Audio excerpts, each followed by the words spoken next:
Hello dear students, एक बार फिर से हार्दिक स्वागत है आपका आपके अपने YouTube channel target maths reasoning AB basics पर। दोस्तों, उम्मीद है आप सब ठीक होंगे, स्वस्थ होंगे। दोस्तों, आज की क्लास में हम चैप्टर 7 पौधे एवं जंतुओं का संरक्षण यानी conservation of plants and animals पढ़ेंगे। दोस्तों, बहुत इंपॉर्टेंट चैप्टर है। वीडियो को शुरू से लेकर लास्ट तक बिल्कुल ध्यान से देखना ताकि आपको अच्छे से समझ में आ जाए और आप कोई भी पॉइंट को मिस ना कर पाओ। तो दोस्तों, चलिए आज की वीडियो को स्टार्ट करते हैं।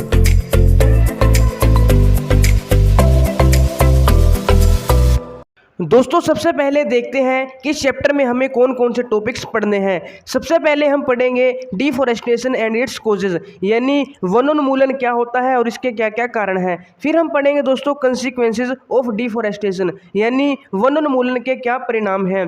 उसके बाद हम पढ़ेंगे दोस्तों conservation of forest and wild life यानी वन एवं वन्य प्राणियों का संरक्षण कैसे किया जा सकता है। फिर हम दोस्तों बायोस्फीयर रिजर्व यानी जैव मंडल आरक्षण के बारे में पढ़ेंगे। फिर फ्लोरा एंड फोना यानी पेड़ पौधे और जीव जंतु के बारे में पढ़ेंगे। फिर हम एंडेमिक स्पीसीज, फिर वाइल्ड लाइफ सेंचुरीज और फिर नेशनल पार्क के बारे में पढ़ेंगे। उसके बाद दोस्तों हम रेड डाटा बुक के बारे में पढ़ेंगे कि रेड डाटा बुक क्या होती है और फिर माइग्रेशन किसे कहते हैं, रिसाइकिल ऑफ पेपर यानी कागज का पुनर्चक्रण पढ़ेंगे और सबसे लास्ट में दोस्तों हम रिफॉरेस्टेशन यानी पुनर्वनरोपण पढ़ेंगे। तो दोस्तों, ये कुछ टॉपिक्स हैं जो हमें इस चैप्टर में कवर करने हैं। तो चलिए दोस्तों, सबसे पहले topic first deforestation and its causes के बारे में पढ़ते हैं। दोस्तों, डिफॉरेस्टेशन का मतलब होता है using the land obtained after eliminating the forests for other purposes यानी दोस्तों वनों को समाप्त करने पर प्राप्त भूमि का अन्य कार्यों में उपयोग करना। अगर आप सिंपल भाषा में समझे तो वनों को काटना यानी जंगलों को काटना या फॉरेस्ट को क्लियर करना ही क्या कहलाता है, डिफॉरेस्टेशन यानी वनोन्मूलन। दोस्तों, आपने आसपास देखा होगा लोग पेड़ पौधों को काटते हैं, जंगलों को काटते हैं। अब जंगलों को काटा क्यों जाता है, what are the causes of deforestation यानी वनोन्मूलन के कारण क्या है। सबसे पहला कारण है दोस्तों एक्वायरिंग लैंड फॉर एग्रीकल्चर यानी कृषि के लिए भूमि प्राप्त करना। दोस्तों, मानव ने क्या किया, कृषि हेतु भूमि तैयार करने के लिए अनेक वनों को नष्ट कर दिया है यानी जो जंगल थे उनको नष्ट कर दिया, उनको खत्म कर दिया। जिससे क्या हुआ दोस्तों, जो पारितंत्र है वो भी पूरी तरह से असंतुलित हो गया है यानी कि इम्बैलेंस हो गया, उसका बैलेंस भी खो गया है। तो जंगल को क्यों काटा जाता है, जो कृषि है, कृषि करने के लिए ताकि हमें भूमि मिल जाए, तो इसलिए जंगलों को काटा जाता है। दूसरा कारण क्या है दोस्तों, construction of houses and factories यानी घरों एवं कारखानों का निर्माण। दोस्तों, जब घर बनाते हैं या कारखाने बनाते हैं, फैक्ट्रीज बनती हैं, तो उसके लिए भी भूमि की जरूरत होती है, जगह की जरूरत होती है। दोस्तों, अगर जगह नहीं मिलती तो जंगल होते हैं उनको काट दिया जाता है। उनको काटने से जो भूमि मिलती है उसका घर बनाने या फैक्ट्रीज बनाने के लिए यूज कर लिया जाता है। तो घरों एवं कारखानों का निर्माण करने के लिए भी जंगलों का काटा जाता है यानी वनोन्मूलन किया जाता है। नेक्स्ट है दोस्तों मेकिंग फर्नीचर और यूजिंग वुड एज फ्यूल। दोस्तों, आपको पता है कि लकड़ी है वो हमारे बहुत ही ज़्यादा यूज़ आती है, लकड़ी का बहुत ही काम होता है। जैसे फर्नीचर में बहुत ही ज़्यादा लकड़ी यूज़ होती है, तो फर्नीचर के लिए भी पेड़ पौधों को काटा जाता है ताकि जो भी पेड़ काटने से लकड़ी मिले उससे फर्नीचर बनाया जा सके। और दोस्तों, जो लकड़ी है, वुड है, हमने पिछले चैप्टर्स में पढ़ा वो क्या है कि फ्यूल है। तो लकड़ी का फ्यूल के रूप में यानी ईंधन के रूप में उपयोग करने के लिए भी वनों को काटा जाता है, वनोन्मूलन किया जाता है। इसी प्रकार दोस्तों जो वनोन्मूलन के दो नेचुरल कॉजेज हैं यानी कि प्राकृतिक कारक हैं, वो है दावानल यानी फॉरेस्ट फायर और भीषण सूखा यानी कि ड्रोट। दोस्तों, जब दावानल यानी कि फॉरेस्ट फायर, जंगल में आग लग जाती है, उससे भी क्या होता है, जंगल नष्ट हो जाते हैं, वो बिल्कुल ही क्या हो जाते हैं, उनका नाश हो जाता है। और अगर सूखा पड़ जाता है तो सूखे से भी दोस्तों जंगल है वो नष्ट हो जाते हैं। तो जंगलों का नष्ट होना क्या कहलाता है, वनोन्मूलन यानी डिफॉरेस्टेशन कहलाता है। तो दोस्तों, ये आपने डिफॉरेस्टेशन और उसके कॉजेज के बारे में पढ़ा। जो लास्ट के दो हैं दोस्तों forest fire and severe drought, दावानल और भीषण सूखा, ये आपको अच्छे से याद रखना है। ये इसके क्या है, प्राकृतिक कारक हैं। कई बार क्वेश्चन आ जाता है कि निम्न में से वनोन्मूलन का का प्राकृतिक कारक कौन सा है। 3 आपको ऊपर से दिए जाएंगे और एक आपको दावानल या फिर भीषण सूखा इनमें से दे दिया जाएगा। तो प्राकृतिक कारक भी याद रखने हैं और अन्य कारक भी याद रखने हैं। इसके अलावा दोस्तों जो चक्रवात आते हैं, आंधी तूफान आते हैं, अतिवृष्टि, बाढ़ वगैरह, इनके कारण भी वनों को बहुत ही ज़्यादा क्षति पहुंचती है। तो ये आपको याद रखना है। दोस्तों अब हम पढ़ेंगे कंसिक्वेंसेज ऑफ डिफॉरेस्टेशन यानी वन उन्मूलन के परिणाम। दोस्तों वन उन्मूलन के बहुत से परिणाम हैं। सबसे पहला और इम्पोर्टेंट है ग्लोबल वार्मिंग यानी वैश्विक उष्णता या फिर इसे हम विश्व उष्णन भी कहते हैं। दोस्तों डिफॉरेस्टेशन से क्या होता है, पृथ्वी पर हीट यानी टेम्परेचर और पोल्यूशन दोनों का लेवल बढ़ जाता है, जिसके कारण क्या होता है दोस्तों, एटमॉस्फेयर में जो कार्बन डाइऑक्साइड है उसका लेवल भी बढ़ जाता है। और दूसरा कारण क्या है दोस्तों, कार्बन डाइऑक्साइड की मात्रा बढ़ने का। आपको पता है दोस्तों, पेड़ पौधे जब खाना बनाते हैं तो कार्बन डाइऑक्साइड की उन्हें आवश्यकता होती है, उसका वो यूज करते हैं। आपने ये जो फोटोसिंथेसिस प्रोसेस होती है, प्रकाश संश्लेषण की क्रिया होती है, उसमें पढ़ा होगा कि पौधों को भोजन बनाने के लिए कार्बन डाइऑक्साइड की आवश्यकता होती है। लेकिन दोस्तों डिफॉरेस्टेशन का मतलब होता है पेड़ों की कटाई करना, जो कि अभी हमने पढ़ा, यानी पेड़ों का नष्ट होना। तो पेड़ों का नष्ट होना क्या होगा दोस्तों, जिससे क्या होगा कि जो वृक्ष है वो कम हो जाएंगे, और वृक्ष कम होने से क्या होगा, जो कार्बन डाइऑक्साइड है उसके उपयोग में भी कमी आ जाएगी। तो जब कार्बन डाइऑक्साइड का उपयोग कम होगा, इससे क्या होगा दोस्तों, जो वायुमंडल है उसमें कार्बन डाइऑक्साइड की मात्रा बढ़ जाएगी। अब आपको पता है दोस्तों, जो कार्बन डाइऑक्साइड है वो क्या करती है, जो पृथ्वी के द्वारा thermal radiations, heat radiations emit की जाती हैं, उनको वो कैप्चर करती है, उनका प्रग्रहण करती है। और इससे क्या होता है दोस्तों, जो ग्लोबल वार्मिंग है वो होती है, यानी कि तापमान है जो एटमॉस्फेयर का वो बढ़ जाता है और ग्लोबल वार्मिंग होती है। तो दोस्तों जो अगर हम डिफॉरेस्टेशन करेंगे, वन उन्मूलन होगा, तो उससे क्या होगा दोस्तों, विश्व उष्णन यानी ग्लोबल वार्मिंग होगी, जो कि बहुत इंपॉर्टेंट है और पूछा भी जाता है। दूसरा है दोस्तों ग्राउंड वाटर लेवल डिग्रेडेशन यानी भूमि जल स्तर का निम्नीकरण। दोस्तों डिफॉरेस्टेशन से क्या होता है, जो वाटर लेवल है वो भी नीचे चला जाता है। और थर्ड है दोस्तों वन उन्मूलन से क्या होता है, प्राकृतिक संतुलन भी प्रभावित होता है, यानी जो नेचुरल बैलेंस है वो भी अफेक्टेड होता है। उसके बाद दोस्तों डिफॉरेस्टेशन से रेनफॉल होता है और सोइल फर्टिलिटी भी डिक्रीज होती है, यानी वर्षा में भी कमी आती है दोस्तों। और साथ ही जो भूमि उर्वरता है यानी कि भूमि की जो फर्टिलिटी है वो भी कम हो जाती है। उसके बाद दोस्तों आपको पता है कि जो पेड़ पौधे हैं वो क्या करते हैं, सोइल इरोजन यानी कि जो भूमि अपरदन है उसे रोकते हैं, मृदा अपरदन है उसे रोकते हैं। लेकिन दोस्तों डिफॉरेस्टेशन से वृक्षों की कमी हो जाएगी, और वृक्षों की कमी होने से क्या होगा, जो मृदा अपरदन है वो अधिक हो जाएगा, यानी सोइल इरोजन अधिक हो जाएगा। इससे क्या होगा दोस्तों, जो मिट्टी की ऊपरी परत होती है वो हट जाएगी, जिसके कारण हमें नीचे कठोर चट्टानें दिखने लगेंगी, और इससे मिट्टी में ह्यूमस की भी कमी हो जाती है। और धीरे धीरे दोस्तों जितनी भी फर्टाइल लैंड है, जितनी भी उर्वर भूमि है, वो क्या हो जाएगी, मरुस्थल में बदलना स्टार्ट हो जाएगी, मरुस्थल में कन्वर्ट हो जाएगी। और इसे ही हम क्या कहते हैं दोस्तों, मरुस्थलीकरण कहते हैं। तो दोस्तों जो डिफॉरेस्टेशन है इससे क्या होता है, मरुस्थलीकरण भी होता है और मृदा अपरदन भी होता है। दोस्तों जो डिफॉरेस्टेशन है उससे जो वाटर होल्डिंग कैपेसिटी होती है मृदा की, यानी जलधारण क्षमता होती है, वो भी कम हो जाती है, उस पर भी विपरीत प्रभाव पड़ता है। और साथ ही दोस्तों जो इनफिल्ट्रेशन होता है वाटर का, यानी आपने देखा होगा जो पानी है वो धरती में से नीचे नीचे धीरे धीरे क्या है, नीचे चला जाता है, यानी उसका अंतःस्रवण होता है, इनफिल्ट्रेशन होता है। तो उस पर भी दोस्तों क्या है, एक अपोजिट इफेक्ट पड़ता है, एक विपरीत प्रभाव पड़ता है, जिससे क्या होगा दोस्तों, जो पानी है वो नीचे नहीं जाएगा, तो इससे बाढ़ आने की भी क्या रहती है, संभावनाएं रहती हैं। तो बाढ़ आने की संभावनाएं रहती हैं और सूखा पड़ने की भी संभावनाएं रहती हैं। उसके बाद दोस्तों डिफॉरेस्टेशन से क्या होता है, जो मिट्टी के गुण होते हैं, जैसे इसमें पोषक तत्व न्यूट्रिएंट्स होते हैं, इसका गठन यानी फॉर्मेशन होता है, ये भी क्या है इससे प्रभावित होते हैं। इन पे भी दोस्तों क्या है, इसका अपोजिट इफेक्ट पड़ता है। दोस्तों आपने देखा होगा जो मिट्टी है उसके गुणों में परिवर्तन आने का मुख्य कारण क्या है, डिफॉरेस्टेशन ही होता है। किसी भी क्षेत्र की जो मिट्टी है उसके भौतिक गुणों पर दोस्तों वृक्षारोपण और वनस्पति का प्रभाव पड़ता है। लेकिन डिफॉरेस्टेशन से क्या होगा, जो भी मिट्टी के गुण है, क्वालिटीज़ हैं सोइल की, वो क्या है दोस्तों प्रभावित होती हैं। और दोस्तों वन उन्मूलन से जो वन्य प्राणी जीवन है, वाइल्ड लाइफ है, वो भी प्रभावित होती है।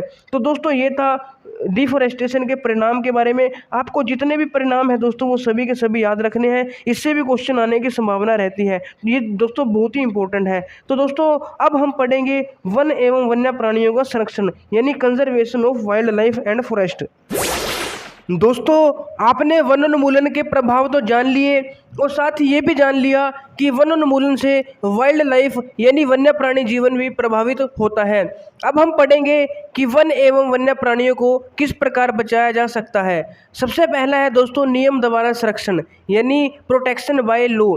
दोस्तों, पेड़ों को काटने और जीव जंतुओं के शिकार करने पे प्रतिबंध लगाने के लिए सरकार को कानून बनाने चाहिए, नियम बनाने चाहिए, विधियाँ नीतियाँ बनाकर उनको लागू करना चाहिए ताकि पेड़ों की कटाई पर रोक लग सके और जंतुओं के शिकार पर भी रोक लग सके, जिससे दोस्तों जो वन है और वन्य प्राणी हैं उनका संरक्षण किया जा सकता है। दूसरा है दोस्तों पुनर्नवीकरण।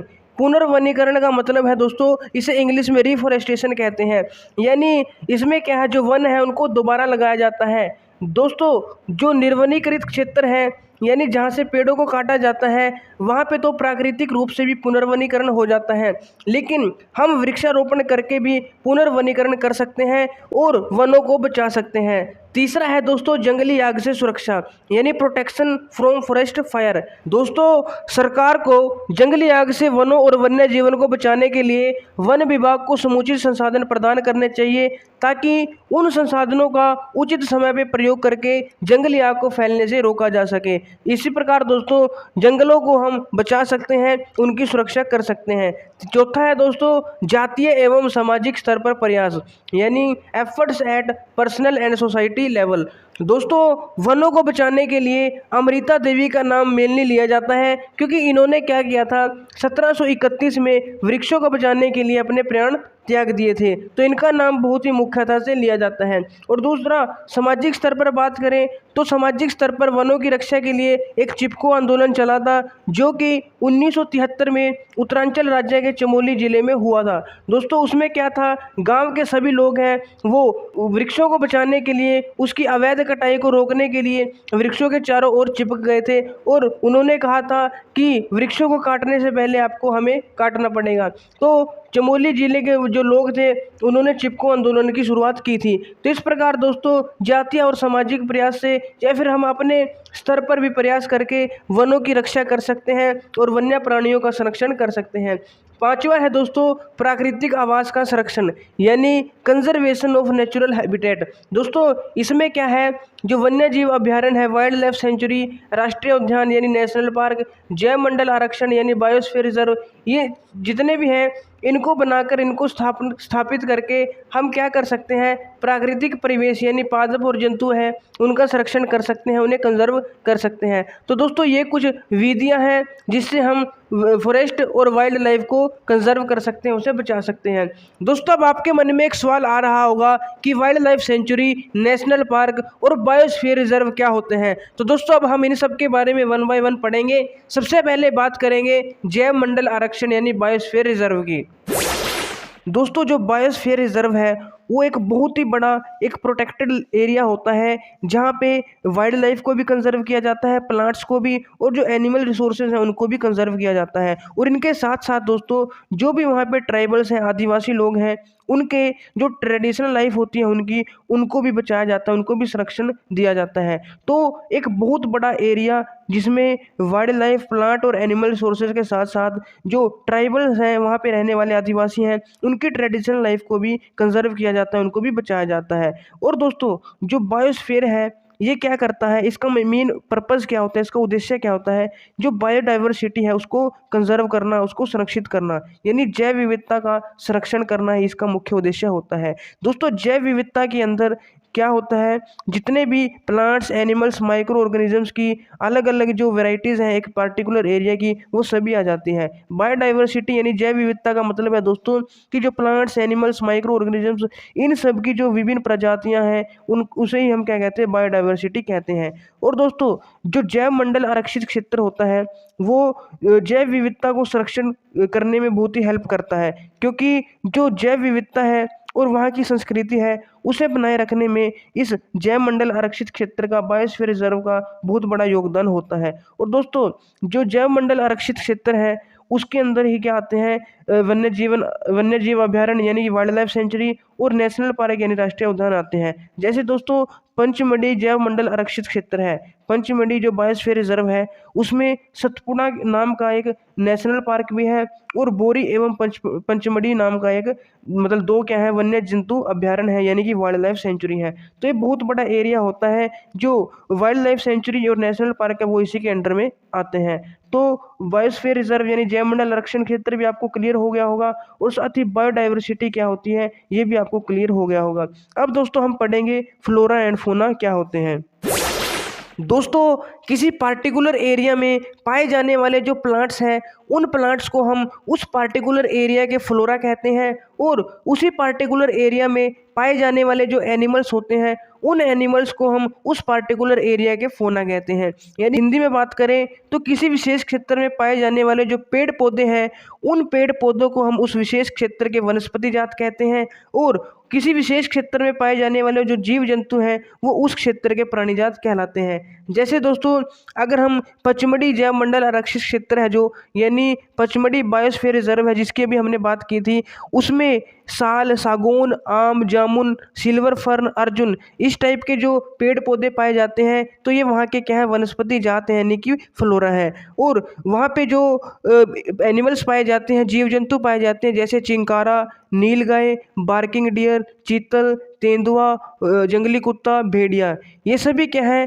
पंचमढ़ी जैव आरक्षित के एनिमल्स हैं तो इन्हें हम वहाँ के प्राणी जात यानी कि फौना कहेंगे। तो किसी भी पार्टिकुलर एरिया में जो भी जितने भी एनिमल्स हैं उनको उस एरिया के फौना कहते हैं और किसी भी पार्टिकुलर एरिया में जितने भी प्लांट्स रहते हैं हम उन प्लांट्स को उस एरिया के फौना यानी कि वनस्पति जात कहते हैं। तो दोस्तों ये था फ्लोरा एंड फौना के बारे में। दोस्तों नेक्स्ट टॉपिक है एंडेमिक स्पीसीज यानी विशेष क्षेत्रीय स्पीसीज। दोस्तों साइंटिस्ट ने खोजा कि कुछ ऐसे प्लांट्स और ऐसे एनिमल्स भी हैं जो पृथ्वी पर सिर्फ एक पार्टिकुलर एरिया में ही पाए जाते हैं। उन्हीं प्लांट्स या एनिमल्स को एंडेमिक स्पीसीज कहा जाता है। यानी दोस्तों कुछ ऐसे पेड़ पौधे होते हैं ऐसे प्लांट्स और एनिमल्स होते हैं जो एक विशेष क्षेत्र में ही पाए जाते हैं एक पार्टिकुलर एरिया में ही पाए जाते हैं और कहीं नहीं पाए जाते। तो इस टाइप के एरिया जो प्लांट्स और एनिमल्स हैं उन्हें हम एंडेमिक स्पीसीज कहते हैं। जैसे दोस्तों साल और जंगली आम है ये कहाँ पे पाया जाता है पचमढ़ी जो बायोस्फीयर रिजर्व है उसमें पाया जाता है और कहीं नहीं पाया जाता।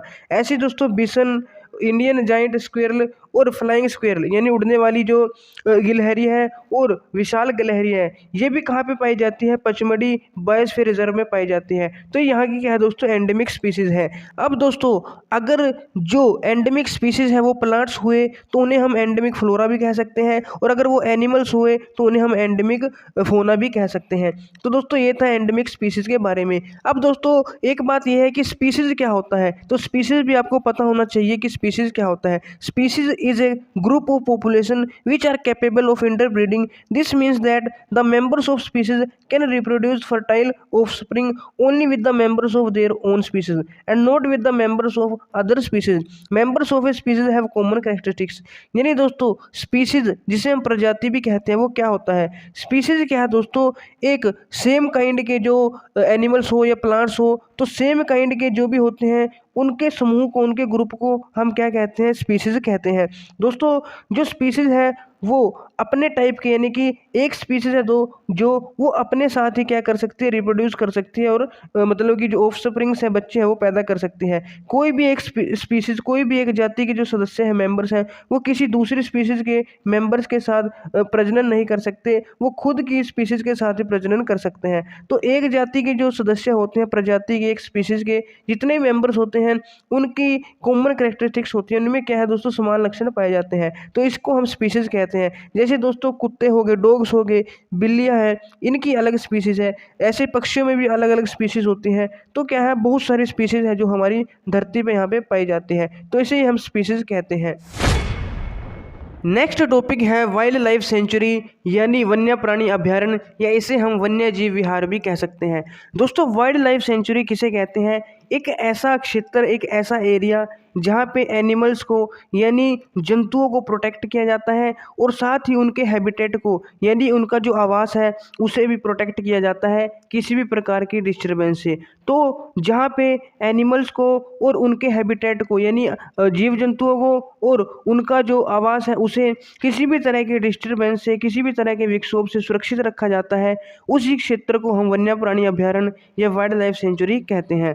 दोस्तों वाइल्ड लाइफ सेंचुरी में यानी कि वन्य जीव अभयारण्य में जानवरों को पकड़ना, उनको मारना, उनका शिकार करना पूरी तरह से बैन होता है, निषिद्ध होता है, मना होता है। और ये एक दोस्तों दंडनीय अपराध भी होता है, यानी वहाँ पे किलिंग, कैप्चरिंग दोनों के यहाँ बैन है, स्ट्रिक्टली प्रोहिबिटेड है। और जो ऐसा काम करता है तो कानून की नज़र में उसे पनिशमेंट भी दी जाती है, उसे दंड भी दिया जाता है। तो ये सब क्या वहाँ पे बैन है। और दोस्तों जो वन्य जीव अभयारण्य है इनको किसके द्वारा एस्टेब्लिश किया जाता है, जो स्टेट गवर्नमेंट होती है उन्हीं के द्वारा इसे एस्टेब्लिश किया जाता है और उन्हीं के द्वारा इसे कंट्रोल किया जाता है। यानी जो प्रदेश सरकार होती है, राज्य सरकार होती है, वही इसकी स्थापना करती है और वही इसका नियंत्रण करती है। दोस्तों कुछ संकटापन्न जीव जंतु हैं यानी थ्रेटेंड वाइल्ड एनिमल्स हैं, जैसे काला हिरन, श्वेत आंखों वाला हिरन, हाथी, सुनहरी बिल्ली, गुलाबी सिर वाली बत्तख, घड़ियाल, कच्छ मगरमच्छ, अजगर, गेंडा इत्यादि। ये सभी क्या है दोस्तों हमारे जो वन्य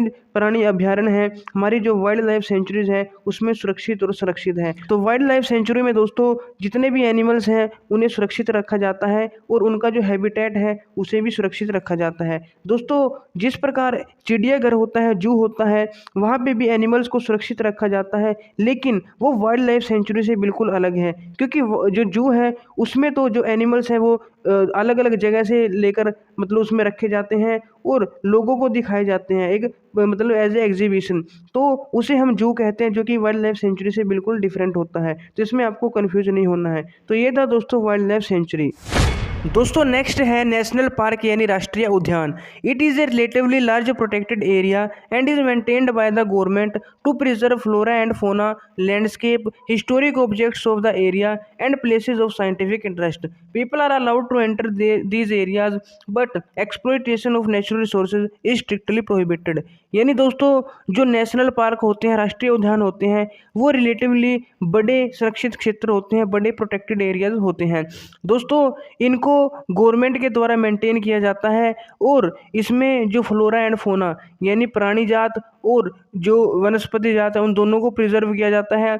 इसके साथ ही दोस्तों लैंडस्केप यानी परिदृश्य और जो भी उस एरिया की हिस्ट्रिक ऑब्जेक्ट्स हैं यानी कि ऐतिहासिक वस्तुएं हैं उन्हें भी प्रिजर्व किया जाता है। और साथ ही जो उस एरिया के साइंटिफिक इंटरेस्ट्स हैं यानी वैज्ञानिक रुचि के जो स्थान है वहाँ पे उनको भी प्रिजर्व किया जाता है, सुरक्षित किया जाता है। तो इन सबको प्रिजर्व करने की जो जिम्मेवारी है वो गवर्नमेंट की होती है, गवर्नमेंट ही इसे मेंटेन करती है। तो ऐसे क्षेत्र को हम नेशनल पार्क यानी राष्ट्रीय उद्यान कहते हैं। और दोस्तों इन क्षेत्रों में जो लोग हैं उनको एंटर करने की तो अनुमति होती है, अलाउड किया जाता है, लेकिन जो प्राकृतिक संसाधन है, नेचुरल रिसोर्सेज हैं, उनको दोहन करना वहाँ पे स्ट्रिक्टली प्रोहिबिटेड होता है। यानी कि जो नेचुरल रिसोर्सेज हैं उनको नुकसान पहुँचाना, छेड़छाड़ करना वहाँ पे बिल्कुल ही प्रोहिबिटेड होता है, यानी कि मना होता है, वर्जित होता है। और साथ ही दोस्तों जो ऐसे एरियाज हैं, नेशनल पार्क हैं, उनमें जो मानवीय गतिविधियाँ हैं, कुछ ह्यूमन एक्टिविटीज़ होती हैं, जैसे कटाई करना, ये चराई करना या खेती करना, हार्वेस्टिंग, रेजिंग एंड फार्मिंग, ये भी वहाँ पे पूरी तरीके से क्या होती है दोस्तों वर्जित होती है, यानी कि प्रोहिबिटेड होती है, यानी कि मना होती है। दोस्तों आज के टाइम में अगर बात करें तो इंडिया में 100 से ज़्यादा नेशनल पार्क हैं, लगभग 105 के आसपास नेशनल पार्क हैं। तो ये भी आपको याद रखना है। तो दोस्तों नेशनल पार्क बहुत ही बड़े एरियाज होते हैं जिसमें flora and fauna, landscape, historic objects of the area and places of scientific interest, इन सबको प्रिजर्व किया जाता है और गवर्नमेंट के द्वारा इसका मेंटेनेंस किया जाता है। तो इस ऐसे क्षेत्र को हम नेशनल पार्क कहते हैं।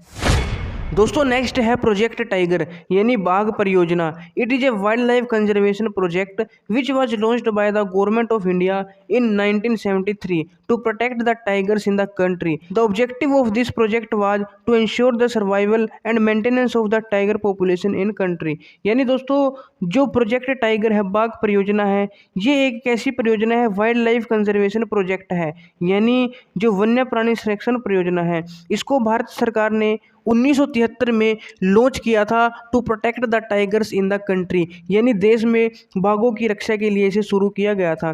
दोस्तों इस परियोजना का जो मुख्य उद्देश्य था वो क्या था, देश में बाघों की आबादी के अस्तित्व और रखरखाव को सुनिश्चित करना, यानी जो भी पॉपुलेशन है कंट्री में टाइगर्स की उसका सर्वाइवल और उसका मेंटेनेंस करना इसका मुख्य उद्देश्य था, इसका मेन पर्पस था, यानी ऑब्जेक्टिव था।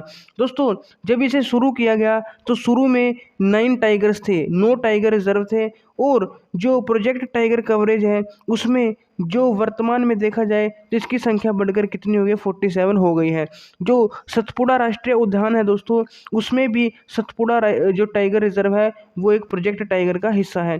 तो दोस्तों प्रोजेक्ट टाइगर क्या है, मेनली जो नाम से ही आपको पता चल रहा है प्रोजेक्ट टाइगर यानी बाघ परियोजना।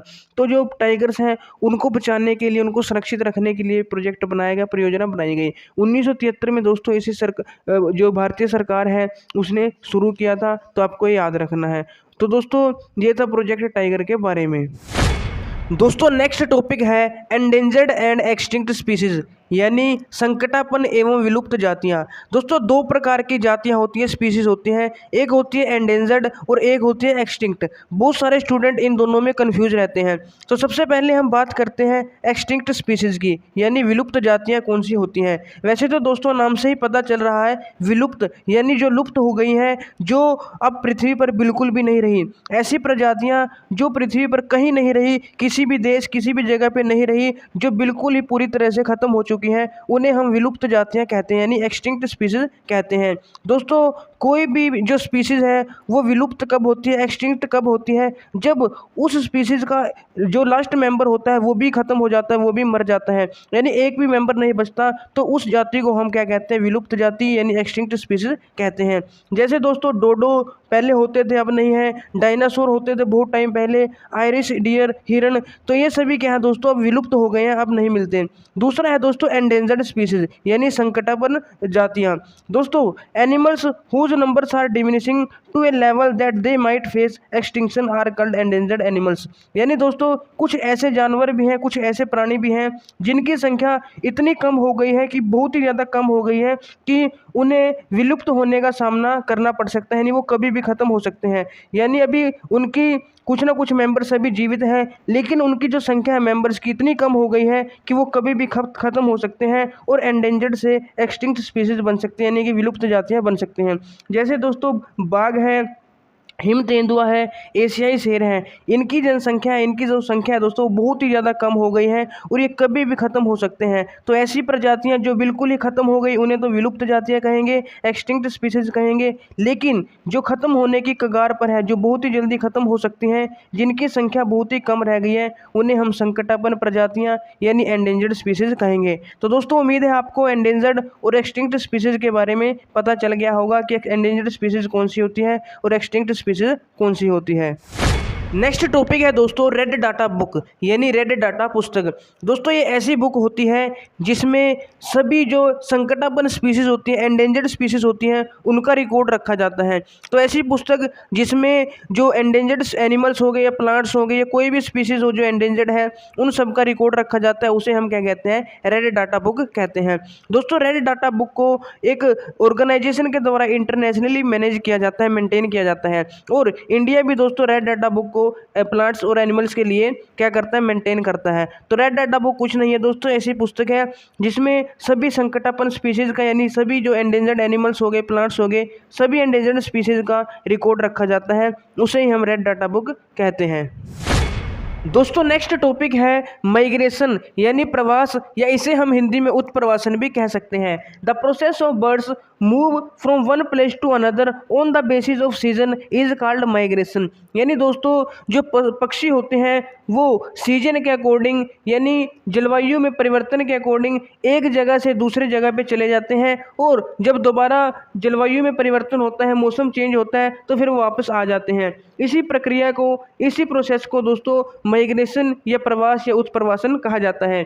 दोस्तों प्रत्येक प्राणी में जो अलग अलग पर्यावरण परिस्थितियां होती हैं उनमें जीवित रहने के लिए अलग अलग प्रकार के अनुकूलन पाए जाते हैं। जैसे कुछ पक्षी या एनिमल्स हैं उन्हें ठंड में रहना सही रहता है और कुछ के लिए दोस्तों गर्मी में रहना सही रहता है। तो अगर गर्मी में रहने वाले ठंड में इलाके में चले जाएंगे तो वो अच्छे से जीवित नहीं रह पाएंगे वहाँ पे, और जो ठंड में रहने वाले हैं वो गर्मी में नहीं जीवित रह पाएंगे। तो प्रत्येक के लिए अपनी अपनी जो पर्यावरण परिस्थितियाँ होती हैं जिनमें वो जीवित रह सकते हैं। तो दोस्तों आपको पता है मौसम चेंज होता रहता है। अब जो पक्षी या एनिमल्स ठंड में रहना पसंद करते हैं तो जिस जगह पे वो रह रहे होते हैं, अगर वहाँ पे मौसम चेंज हो जाता है, गर्मी आ जाती है, तो वो वहाँ से किसी दूसरे स्थान पे चले जाते हैं जहाँ पे सर्दी हो, क्योंकि उन्हें सर्दी में रहना सही रहता है, गर्मी में वो जीवित नहीं रह सकते। तो इसी प्रकार दोस्तों जो पक्षी हैं वो एक जगह से दूसरी जगह जाते हैं, जो भी उनकी कंडीशंस होती हैं जहाँ पे वो रह सकते हैं, जो उनके लिए अनुकूल होती है उसके अकॉर्डिंग।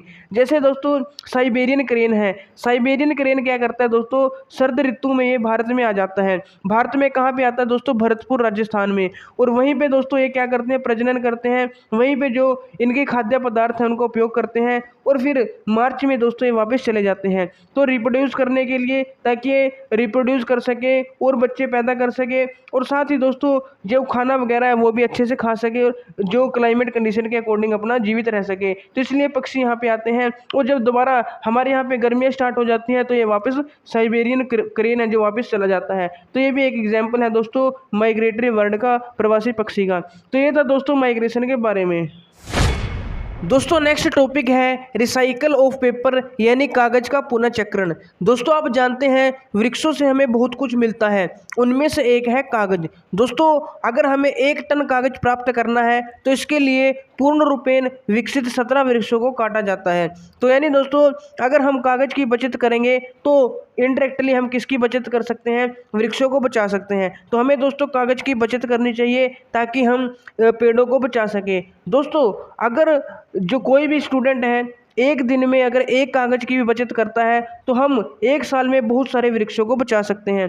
दोस्तों उपयोग के लिए कागज को हम 5 से 7 बार तक क्या कर सकते हैं, इसे रिसाइकिल कर सकते हैं, इसका पुनर्चक्रण कर सकते हैं। तो इसलिए दोस्तों हमें कागज की बचत करनी चाहिए, इसका रीयूज करना चाहिए और रिसाइकिल करना चाहिए इसे, ताकि उसी कागज को दोबारा रिसाइकिल और रीयूज करके हम पेड़ों को बचा सकते हैं। दोस्तों ऐसा करने से हम सिर्फ ना केवल पेड़ों को बचा सकते हैं, बल्कि जो कागज बनाने में, कागज के उत्पादन में, यानी पेपर के प्रोडक्शन में जो भी पानी यूज़ होता है, वाटर यूज़ होता है, और जो ऊर्जा लगती है हम उसकी भी बचत कर सकते हैं। और इसके साथ साथ दोस्तों कागज के उत्पादन में जो हानिकारक केमिकल्स भी यूज़ होते हैं तो उनके यूज़ में भी कमी आएगी। तो कागज का उपयोग कम करने से, कागज की बचत करने से दोस्तों बहुत सारे फायदे हैं। पेड़ों को की भी बचत होगी, साथ ही जो जल है उसकी भी बचत होगी, एनर्जी की भी बचत होगी, और जो कागज के उत्पादन में हानिकारक केमिकल्स यानी कि हार्मफुल केमिकल्स का यूज़ होता है उनके यूज़ में भी कमी आएगी। तो दोस्तों हमें कागज को बचाना चाहिए, इसकी बचत करनी चाहिए और कागज का रिसाइकिल करना चाहिए, यानी इसका पुनर्चक्रण करना चाहिए, ताकि हम पेड़ों को भी बचा सकें, वाटर को भी बचा सकें, एनर्जी को भी बचा सकें, और साथ ही जो हार्मफुल केमिकल्स हैं उनके यूज़ को कम कर सकें। दोस्तों नेक्स्ट एंड लास्ट टॉपिक है रिफॉरेस्टेशन, यानी पुनर्वनरोपण। दोस्तों इसके बारे में हमने स्टार्टिंग में भी पढ़ा था और एक बार और पढ़ेंगे। दोस्तों हमने डिफॉरेस्टेशन यानी वनोन्मूलन के बारे में भी पढ़ा था। वनोन्मूलन का मतलब क्या था, पेड़ों को काटना, उनको साफ करना। उसी का उल्टा है दोस्तों रिफॉरेस्टेशन, यानी आप ये कह सकते हैं डिफॉरेस्टेशन का आंसर है रिफॉरेस्टेशन। तो रिफॉरेस्टेशन क्या होता है दोस्तों, reforestation is restocking of the destroyed forest by planting new trees. यानी दोस्तों जो डिस्ट्रॉयड फॉरेस्ट होते हैं, यानी काटे गए जो वृक्ष हैं, उनकी कमी को पूरा करने के लिए, उनकी कमी को पूरा करने के उद्देश्य से नए पेड़ों को लगाना, नए वृक्षों को रोपण करना क्या कहलाता है दोस्तों, पुनर्वनरोपण यानी रिफॉरेस्टेशन कहलाता है। दोस्तों जो पुनर्रोपण होता है वो नेचुरली भी हो जाता है। कई बार क्या होता है दोस्तों, जहाँ से पेड़ों को काटा जाता है, जहाँ पे डिफॉरेस्टेशन होती है, अगर हम उस एरिया को ऐसे ही छोड़ दें, उसको अबाधित छोड़ दें, यानी कि उसमें कुछ भी किए बिना छोड़ दें, तो कुछ टाइम बाद क्या दोस्तों जो वन है वो खुद ही अपने आप पुनर्स्थापित हो जाते हैं, यानी कि खुद ही उग जाते हैं। तो ये होता है दोस्तों प्राकृतिक पुनर्वनरोपण यानी नेचुरल रिफॉरेस्टेशन। इसमें दोस्तों ह्यूमन एक्टिविटी का कोई रोल नहीं होता, लेकिन दोस्तों हमें खुद भी पेड़ों को रोपण करके, वृक्षों का रोपण करके जो रिफॉरेस्टेशन है वो करना चाहिए, ज़्यादा से ज़्यादा पेड़ लगाने चाहिए। दोस्तों अगर हम पेड़ काटते हैं तो हमारा फर्ज बनता है कि हम पेड़ों को लगाएं भी, तो हमें कम से कम उतने पेड़ तो दोस्तों लगाने ही चाहिए जितने हम काटते हैं, और कोशिश यही करनी चाहिए कि पेड़ों को कम से कम काटा जाए या काटा ही नहीं जाए, और अगर काटते हैं तो कम से कम उतने पेड़ तो लगाने चाहिए जितने काटते हैं। और बहुत ही अच्छा होगा दोस्तों अगर हम ज़्यादा से ज़्यादा पेड़ लगाएं। दोस्तों अगर आप देखें तो हमने बहुत सारे जो वन थे, जंगल थे, उनको नष्ट कर दिया है, और जो अगली पीढ़ी आने वाली है दोस्तों, अगर हमें उनके लिए भी हरी संपदा बनाए रखनी है कि उन्हें भी वन देखने को मिले, तो हमें दोस्तों ज़्यादा से ज़्यादा जो वृक्षारोपण है, रिफॉरेस्टेशन है, वो करना चाहिए, ताकि जो आने वाली पीढ़ी है वो भी हरी संपदा को देख सकें, ग्रीनरी को देख सकें। इसके अलावा दोस्तों भारत में एक वन संरक्षण अधिनियम है, यानी जिसे हम भारत वन संरक्षण अधिनियम यानी इंडियन फॉरेस्ट कंजर्वेशन एक्ट के नाम से जानते हैं। दोस्तों इस एक्ट का उद्देश्य क्या है? जो प्राकृतिक वन है उनका परिरक्षण करना और उनका संरक्षण करना, यानी उन्हें कंजर्व करना और उन्हें प्रिजर्व करना। तो ये है इसका दोस्तों मेन ऑब्जेक्टिव। और दोस्तों इसके साथ ही क्या करना है, कुछ ऐसे उपाय भी करना जिससे वन में और उसके आसपास रहने वाले जो लोग हैं उनकी आधारभूत आवश्यकताएं वो पूरी हो सके। तो ये क्या है दोस्तों, इसका लक्ष्य है। तो दोस्तों रिफॉरेस्टेशन आपको समझ में आ गया होगा, ये आज का लास्ट टॉपिक था। अब हम दोस्तों जितने भी हमने टॉपिक पढ़े हैं उनकी एक क्विक रिवीजन लेते हैं, ताकि आपको सभी टॉपिक्स का है जो वो अच्छे से समझ में आ जाए, आपके दिमाग में फिट हो जाए। तो दोस्तों सबसे पहले हमने डिफॉरेस्टेशन, इसके कोजेज और इसके कंसिक्वेंसेस के बारे में पढ़ा। डिफॉरेस्टेशन क्या था दोस्तों? पेड़ों को काटना, उनको क्लियर करना। कोजेज में दोस्तों हमने पढ़ा था कि जब कृषि के लिए भूमि प्राप्त करने के लिए पेड़ों को काटा जाता है, घरों और कारखानों का निर्माण करने के लिए काटा जाता है, फर्नीचर के लिए लकड़ी चाहिए होती है, फ्यूल के लिए लकड़ी चाहिए होती है, उसके लिए इसको काटा जाता है। तो इसके कुछ कारण थे। और साथ ही दोस्तों कुछ नेचुरल जो कोजेज थे वो भी पढ़े थे, जैसे फॉरेस्ट फायर और सीवर ड्रॉट। और कंसिक्वेंसेस, इसके परिणाम में तो दोस्तों बहुत सारे परिणाम हमने पढ़े थे, जैसे जो कार्बन डाइऑक्साइड है उसका लेवल बढ़ जाता है, यानी ग्लोबल वार्मिंग होती है, डेजर्टिफिकेशन होता है, और साथ ही वर्षा में भी कमी हो जाती है, बाढ़ भी आ जाती है, जो भूमि है उसकी फर्टिलिटी कम होती है, जो वाइल्ड लाइफ है वो भी दोस्तों इससे प्रभावित होता है। बहुत सारे परिणाम दोस्तों हमने पढ़े थे। उसके बाद दोस्तों हमने conservation of forest and wild life, यानी वन एवं वन्य प्राणियों का संरक्षण कैसे किया जाता है इसके बारे में पढ़ा था। पहले हमने दोस्तों प्रोटेक्शन बाय लॉ, यानी नियम द्वारा भी हम इसका संरक्षण कर सकते हैं, सरकार नियम बना के इनको कंजर्व कर सकती है। रिफॉरेस्टेशन के द्वारा इनको कंजर्व किया जा सकता है दोस्तों। जो फॉरेस्ट फायर है उससे बचाया जा सकता है। कुछ जो व्यक्तिगत प्रयास किए जा सकते हैं, या फिर दोस्तों जो नेचुरल हैबिटेट होते हैं, प्राकृतिक आवास हैं, उनको बना के उनका संरक्षण किया जा सकता है। फिर हमने पढ़ा दोस्तों जो प्राकृतिक आवास होते हैं, biosphere reserve, wild life century, national park, यानी जैव मंडल, आरक्षित क्षेत्र, वन्य प्राणी अभ्यारण्य और राष्ट्रीय उद्यान, इनके बारे में हमने पढ़ा। उसके बाद दोस्तों हमने फ्लोरा एंड फौना, वनस्पति जात एवं प्राणी जात। वनस्पति जात दोस्तों किसी विशेष क्षेत्र के जो पेड़ पौधे होते हैं उन्हें फ्लोरा यानी वनस्पति जात कहते हैं, और किसी विशेष क्षेत्र के जो एनिमल्स होते हैं दोस्तों उसे हम प्राणी जात वहाँ के या फिर फोना कहते हैं। एंडेमिक स्पीशीज दोस्तों जो किसी विशेष क्षेत्र में पाई जाती है, पूरी अर्थ पे और कहीं नहीं पाई जाती, उन्हें हम विशेष क्षेत्रीय स्पीशीज यानी एंडेमिक स्पीशीज कहते हैं। उसके बाद दोस्तों हमने एंडेंजर्ड और एक्सटिंक्ट स्पीशीज के बारे में भी पढ़ा। एंडेंजर्ड दोस्तों जो विलुप्त होने के कगार पर है, और एक्सटिंक्ट यानी जो खत्म हो चुकी है, विलुप्त हो चुकी हैं।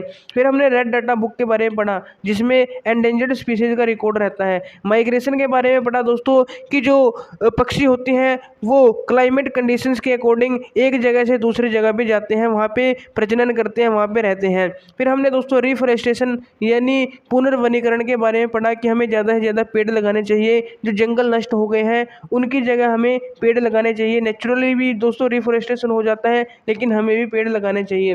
फिर हमने दोस्तों रिसाइकिल ऑफ पेपर यानी कागज़ का पुनर्चक्रण के बारे में पढ़ा कि हमें ज़्यादा से ज़्यादा जो कागज़ है उसकी बचत करनी चाहिए, क्योंकि कागज़ की बचत से दोस्तों पानी की भी बचत होती है, ऊर्जा की भी बचत होती है, पेड़ों को भी इससे बचाया जा सकता है। साथ ही दोस्तों जो हार्मफुल केमिकल्स यूज़ किए जाते हैं इसके प्रोडक्शन में, उनमें भी कमी आएगी। तो दोस्तों ये सब हमने चैप्टर में पढ़ा। उम्मीद है दोस्तों आपको समझ में आया होगा। अगर आपको दोस्तों कुछ भी समझ में आया हो तो प्लीज़ वीडियो को लाइक शेयर जरूर कीजिए। और दोस्तों अगर अभी तक आपने चैनल को सब्सक्राइब नहीं किया है तो चैनल को सब्सक्राइब करने के बाद बेल आइकन जरूर प्रेस कर लेना, ताकि हमारी आने वाली वीडियोज़ की नोटिफिकेशन आपके पास सबसे पहले पहुंच जाए। तो दोस्तों मिलते हैं एक और नई वीडियो में, तब तक के लिए हमारे साथ जुड़े रहिएगा। जय हिंद, जय भारत।